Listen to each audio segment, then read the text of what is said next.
Would it be a good idea to put it on paper and say to your fellow Republicans, we're going to do these things, sign the paper, promise the American people, they're tired of being lied to, they're tired of being betrayed, and sign it and say, this is my promise if you elect me? I mean, I'd have no problem doing it. I'm going to do it with the judges because I think it would make people feel better, especially people, you know, certain people within the party that happen to be on the very conservative side. I think it would make them feel better. That's why I'm doing it. But I think everybody knows, first of all, Obamacare, it's gonna fall of its own weight. You know, in 17 it explodes. It's dead. Okay, it's dead. It is an absolute disaster. Unfortunately, let's say I'm president, I have to inherit this mess, but we hopefully will terminate it before it even explodes. But in 17, it's a disaster. Well, I'm going to do all these things. I can certainly put it in paper, but we have to do these things. We need the wall. You know, the 16,500 Border Patrol agents just endorsed me. First time they've ever endorsed a presidential candidate. And I went to them and I said, what about the wall? They said, Mr. Trump, we really need the wall. We're going to stop the drugs. We're going to stop the problems. Believe me, Sean. All right. By the way, I hope in the 5 or 6, you said a couple I may not like. Don't pick that person. Pick the guy that I would like. If you don't mind, on your VP list. I think I got one like. All right. No, I think you're going to be very impressed. We'll come up with the right final answer, believe me. All right. Thank you, Donald Trump, the presumptive GOP nominee. Thank you, sir. Appreciate it. When we come back, RNC Chairman Reince Priebus, he's here with his take on Donald Trump's meeting today in Washington with Paul Ryan plus Laura Ingraham. Ari Fleischer react to the need for Republicans to unite to defeat Hillary, and then later tonight, Duck Dynasty's Phil Robertson. Well, he was a big supporter of Ted Cruz, and now he's jumping on the Trump train. That's straight ahead. Things that Paul Ryan and Donald Trump believe in our country and how they relate to our party and the movement and how they can work together. And so, without getting into all the details, I can tell you that it was substantive and not vague and not just all around the edges. I can see the 3 differences, knowing both of them: trade, immigration, and touching entitlements. Yeah, I mean, those are 3 issues that are important. Obviously, both Paul and Donald Trump, I think, actually have a lot more in common than they have not in common. So I don't think the disagreements are as wide as some may perceive. And did they talk about VP or did they talk about cabinet members or potential cabinet members and VP? I'm really sorry. I can't. I just would. Everybody understand. Come on and give me information that you didn't want to give me. Come on, step up. I wouldn't be an honest, trustworthy person in a meeting if I did that. Well, now you're making me feel bad that I'm asking you. I can't. Can you give me any nugget? Bring us into the room. Was there a lot of laughter, joke telling? We had good bagels and coffee and water. No, it was very cordial, and actually it was not just cordial. I would say it was warm, and there was a very good spirit between the 2 of them. All right, Reince Priebus, that's about all I'm getting out of you tonight. I can tell. Thank you for being with us. And coming up, does the Republican Party need to unite in order to defeat Hillary in November? Laura Ingraham, Ari Fleischer, they're coming up next. Plus, the patriarch Cruz, well, now he's jumping aboard the Trump train. He'll tell us why, straight ahead. Formerly endorsed Senator Ted Cruz, but now the Cruz is out of the race. Robertson is now, well, backing Donald Trump. He's here to explain. The man himself, Duck Dynasty star, the patriarch, Phil Robertson. How are you, sir? I'm doing good. Hey, Sean. Yes, sir. Hey, Sean. Yes, sir. The temperature of the Washita River is perfect. There's a problem. Now, so I got to tell everybody the story now because nobody knows what you're talking about. So I'm at your place interviewing you and Uncle Si and Willie is there and some other people. And you're like, Hannity, you want to get them ratings up? Come on back. I'm going to dunk you in the water and baptize you. And I said, that's the same place where alligators come out of. You wanted to dunk me in an alligator swamp. But the Lord will protect you, son. He will protect you. I'll need his protection. I said, don't you have a swimming pool? I'll let you do it in a swimming pool. I'd be fine with that.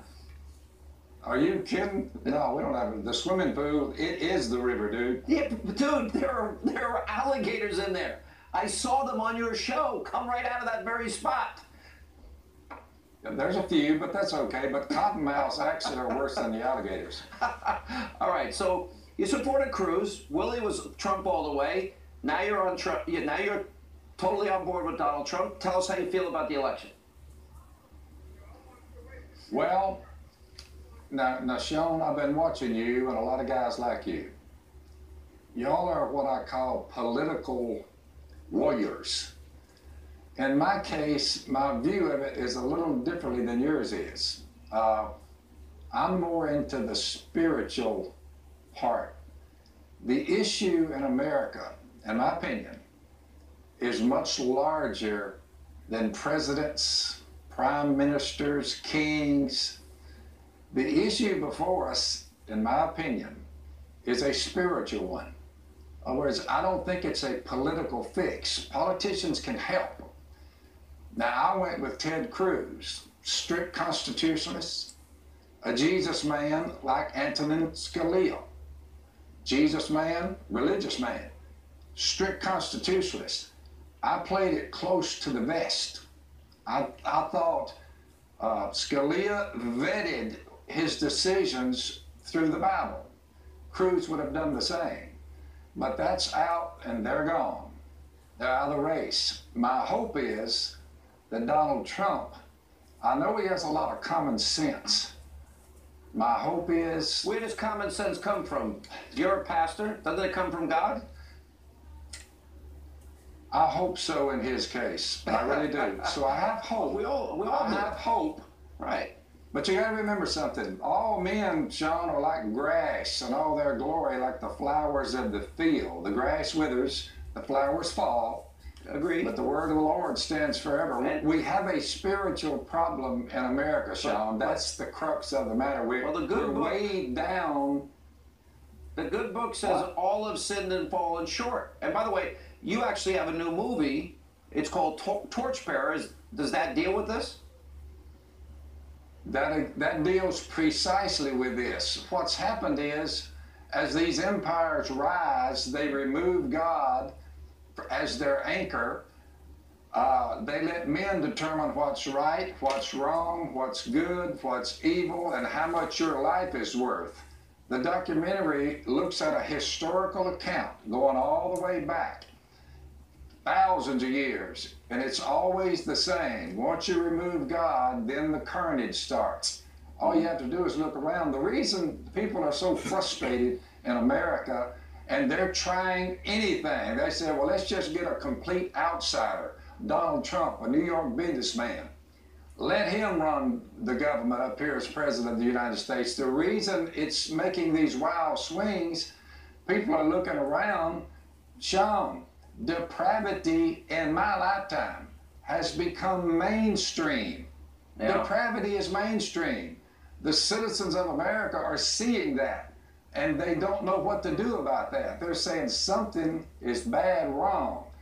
Now, for the most part, they look toward their politicians to solve it.